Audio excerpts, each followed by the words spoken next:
brought to you by Nova शुद्ध घी। जब जब खाए दिल खुश हो जाए, सदियों का नोवा शुद्ध देसी घी, सपना स्वस्थ भारत का। I love घी।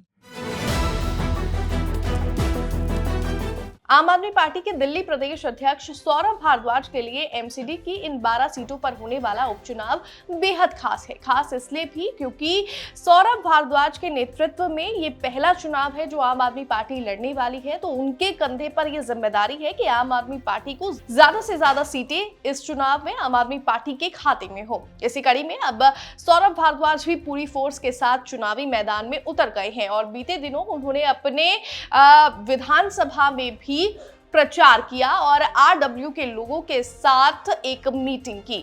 यहां पर हम आपको बता दें कि भले ही सौरभ भारद्वाज उस इलाके के पूर्व विधायक हैं, लेकिन फिलहाल भी वो लोगों की जनता के बीच वहां पर मौजूद रहे और उनसे निगम चुनाव में दिल्ली की मुख्यमंत्री रेखा गुप्ता से कई सवाल पूछने की बात की। क्या कुछ कहा सौरभ भारद्वाज ने ग्रेटर कैलाश में आरडब्ल्यू के साथ हुई अपनी इस मीटिंग में, बताएंगे आपको इस रिपोर्ट में। नमस्कार, दिल्ली तक देख रहे हैं आप, मैं हूं आपके साथ वैशाली महेश्वरी। एमसीडी के 12 वार्ड पर चुनावी बिगुल बच चुका है। लगभग एक हफ्ते का वक्त अब महज बचा है और इस एक हफ्ते के वक्त में तमाम राजनीतिक दलों ने अपनी कमर कस ली है और वो हर कोशिश कर रही है कि दिल्ली वालों के बीच पहुंचा जाए और दिल्ली वालों से इन 12 वार्डों पर होने वाले उपचुनाव में अपनी अपनी पार्टी के लिए वोट मांगे जाए। इसी कड़ी में सौरभ भारद्वाज भी बीते दिनों अपने पूर्व विधानसभा में पहुंचे, जहां पर वो विधायक रह चुके हैं। हम बात कर रहे हैं ग्रेटर कैलाश वार्ड की और इस वार्ड पर उन्होंने आरडब्ल्यूएस के लोगों के साथ एक मीटिंग की। यहां पर हम आपको बता दें कि साल 2022 में इस वार्ड पर बीजेपी की कैंडिडेट शिखा रॉय जीती थी और अब साल 2025 का जब विधानसभा चुनाव हुआ तो उन्होंने सौरभ भारद्वाज को मात देते हुए शिखा रॉय अब ग्रेटर कैलाश की विधायक भी चुन ली गई है। अब इस वजह से पार्षद की जो सीट जो खाली हुई है उसके लिए नोटिफिकेशन उपचुनाव की जैसे ही आई है तो तमाम राजनीतिक दल इस सीट पर जीत के लिए अपना कोशिश कर रहे हैं, अपनी अपनी रणनीति बना रहे हैं। इसी कड़ी में बीते दिनों सौरभ भारद्वाज भी अपने इलाके में आरडब्ल्यूएस के लोगों से मिलने पहुंचे और उन्होंने वहां पर न सिर्फ सीएम रेखा गुप्ता पर निशाना साधा बल्कि आरडब्ल्यूएस के लोगों से ये भी मांग की कि जब रेखा गुप्ता इस इलाके में आए तो आप उनसे क्या कुछ सवाल पूछ सकते हैं अपने इलाके के विकास से जुड़े हुए। क्या कुछ कहा सौरभ भारद्वाज ने, सुनिए जरा। आप में से सब लोग चाहते हैं कि अस्पताल ना बने और खुला खुला बन रहा है। ककरिया जी को क्यों जाना पड़ा कोर्ट? ये भी शर्म की बात। ककरिया जी और आरडब्ल्यू को क्यों पैसे इकट्ठे करके कोर्ट जाना पड़ा?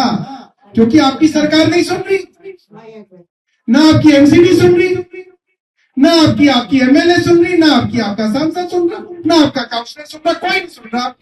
आपकी कोई नहीं सुन रहा, इसीलिए आपको कोर्ट में जाना पड़ा कि साहब हमारी कोई नहीं सुन रहा, कम से कम आप ही सुन लो।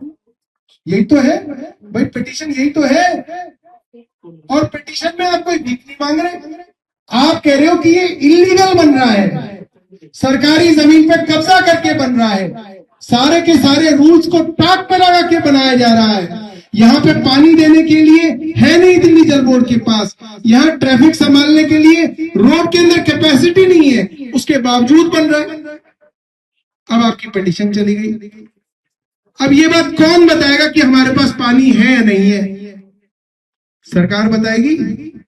सरकार से कोर्ट ने पूछा हुआ है, सरकार बता नहीं रही 3 महीने से, सरकार चुप बैठी है। ये बात कौन बताएगा कोर्ट को कि यहाँ पे अगर अस्पताल आ जाएगा तो यहाँ पे लोगों का जीना मुश्किल हो जाएगा, ट्रैफिक ना हो जाएगा? कौन बताएगा? कोई जज साहब तो आएंगे नहीं यहाँ पे देखने।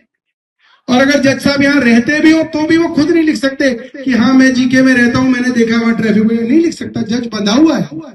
जज सरकार से पूछेगा और सरकार बताएगी कि हाँ जज साहब यहाँ पे ट्रैफिक की प्रॉब्लम हो जाएगी, तो जज साहब कहेंगे हाँ प्रॉब्लम हो जाएगी, तो अस्पताल नहीं बनेगा। सरकार बता ही नहीं रही है, सरकार दही जमा के बैठी है मुंह में। और सरकार के लोग यहाँ पे रोज वोट मांगने आ रहे हैं। परसों मुख्यमंत्री, कल आएंगे मुख्यमंत्री, कल दिल्ली की मुख्यमंत्री इस ग्रेटर कैलाश की विधायक और इस पूरी की पूरी नई दिल्ली की सांसद और कई मंत्री आपके ग्रेटर कैलाश में आएंगे, आर्य समाज मंदिर में। आप लोगों को कुछ पूछना ही नहीं चाहिए। आपको सिर्फ ये पूछना चाहिए कि मैडम आप ये बताओ कि आज 23 तारीख है, 24 तारीख को आपकी सरकार हलफनामा दायर कर दे कोर्ट में कि अस्पताल गलत है, नहीं बनना चाहिए, हम सब वोट डालेंगे। ये बात करनी चाहिए ना, दो बात करनी चाहिए। गोल गोल गोल गोल गोल गोल गोल गोल बात कर रहे हैं, वो तो गोल गोल ही बात करेंगे। आपको दो टूक बात करनी पड़ेगी कि मैडम ये अस्पताल बन रहा है, अब तक तो आपने सुध नहीं लिया हमारी, अब आप वोट मांगने आई हो, अब बताओ क्या करोगी आप।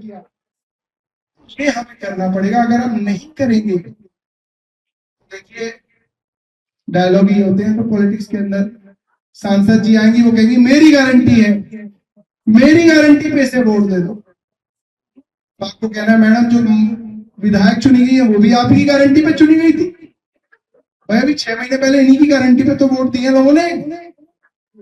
मोदी जी ने बांसुरी जी की गारंटी दी थी